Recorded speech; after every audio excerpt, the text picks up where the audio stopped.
दोस्तों नमस्कार। मेरे यूट्यूब चैनल में आप सभी का स्वागत है।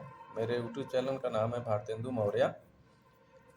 इसको जो है यूट्यूब के ऑप्शन में जाके यूट्यूब एप्लीकेशन में जाके सर्च करके और भारतेंदु मौर्य के नाम से मेरा यूट्यूब चैनल है, जिसको जो है सर्च करके सब्सक्राइब करें और लाइक कमेंट शेयर ज़रूर किया करें। तो आज हम लोग जो है सीखेंगे, जैसा कि जो है इससे पहले वाली वीडियो में हम लोगों ने सेट स्क्वायर के माध्यम से सेट स्क्वायर को चलाना सीखा था और सेट स्क्वायर के माध्यम से हम लोगों ने एक क्यूब बनाया था और कैसे ड्राफ्टिंग करते हैं उसके माध्यम से हम लोगों ने सीखने का प्रयास किया था। और दूसरा टूल है हम लोग का इंजीनियरिंग ग्राफिक के अंतर्गत, जिसे हम लोग मिनी ड्राफ्टर के नाम से जानते हैं और नॉर्मली आप लोग जो है मिनी ड्राफ्टर यूज करते हैं। तो हम लोग आज इसके माध्यम से सीखने का प्रयास करेंगे और आपको हम बताने का प्रयास करेंगे कि कैसे मिनी ड्राफ्टर को चलाया जाता है, इसके मुख्य भागों का नाम क्या है और ये कैसे कार्य करता है, किस पद्धति पे कार्य करता है। तो हम लोग जानते हैं कि ये आपके सामने मिनी ड्राफ्टर रखा हुआ है। जैसा कि आप देख रहे हैं इसमें दो स्केल है, एक हॉरिजेंटल में है एक वर्टिकल में है। तो इसको हम लोग वर्टिकल स्केल बोलते हैं, इसको हॉरिजेंटल स्केल बोलते हैं।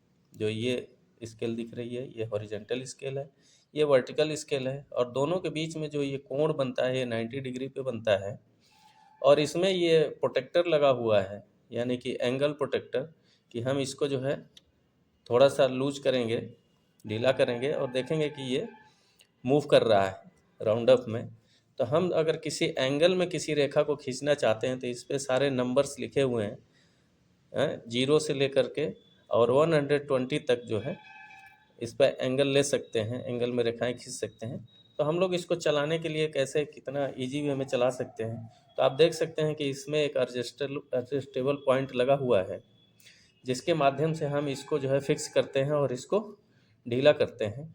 यानी कि अगर इसको मूव करना है तो हम इसको एंटी क्लॉक घुमाएंगे और क्लॉकवाइज जब घुमाएंगे तो ये फिक्स हो जाएगा, एक जगह टाइट हो जाएगा।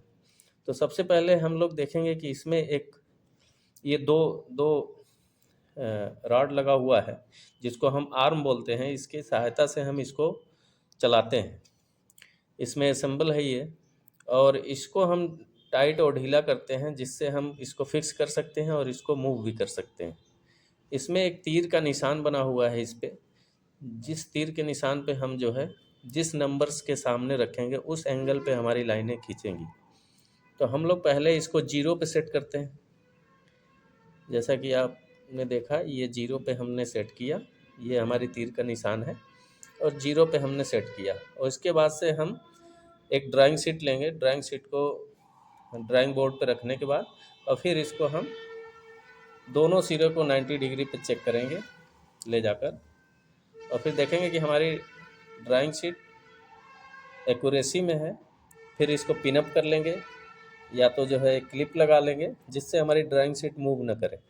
अगर हमारा सेट स्क्वायर सेट है और ड्राइंग शीट अगर सही से सेट नहीं है और क्लिपिंग नहीं किए हैं या पिन नहीं लगाए हैं, तो हमारी ड्राइंग शीट अगर थोड़ा भी मूव करती है तो हमारे ऑब्जेक्ट में जो है एरर्स आएंगे, यानी हमारे ड्राफ्टिंग में एरर्स आएंगे और लाइनें हमारी सीधी पैरेलल नहीं खींचेंगी।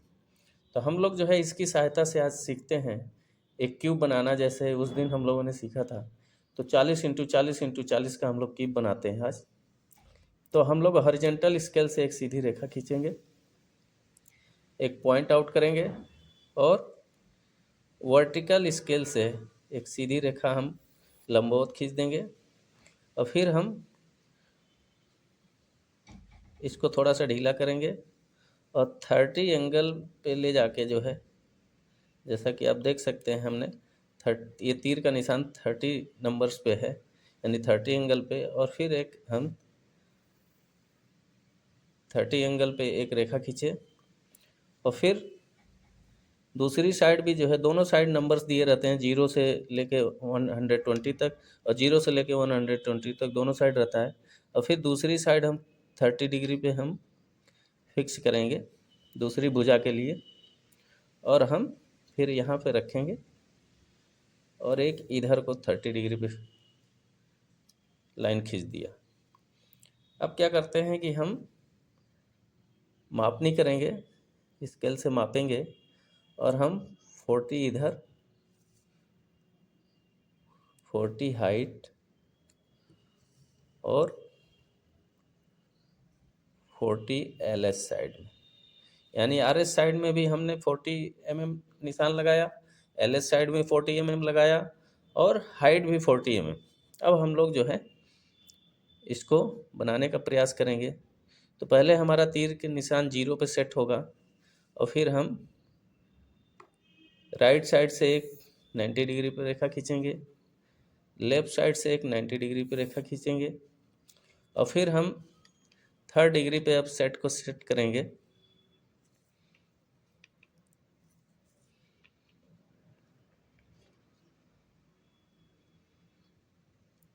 अब ये देखेंगे कि ये जो हमने बीच हाइट पर निशान लगाया था, इससे हम 30 डिग्री की एक रेखा खींच देंगे और फिर दूसरी साइड हम 3rd डिग्री पे सेट करेंगे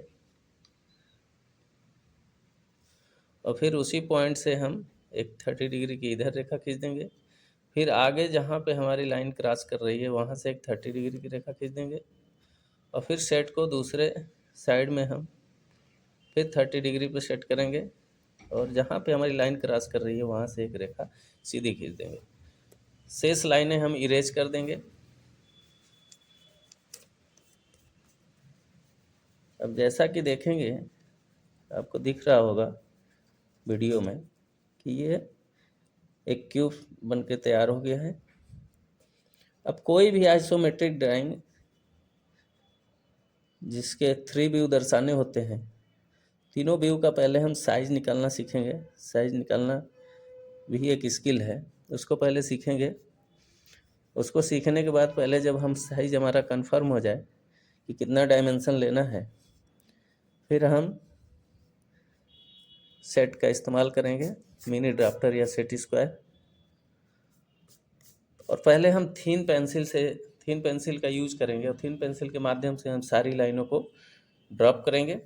उसके बाद से जब हमारा ऑब्जेक्ट क्लियर हो जाए तब जाके हमको फुल जो है फाइनल बोल्ड लाइन जो है हमारी HB पेंसिल से हम फिर लाइनों को बोल्ड करेंगे और फिर इसकी डायमेंशनिंग करेंगे।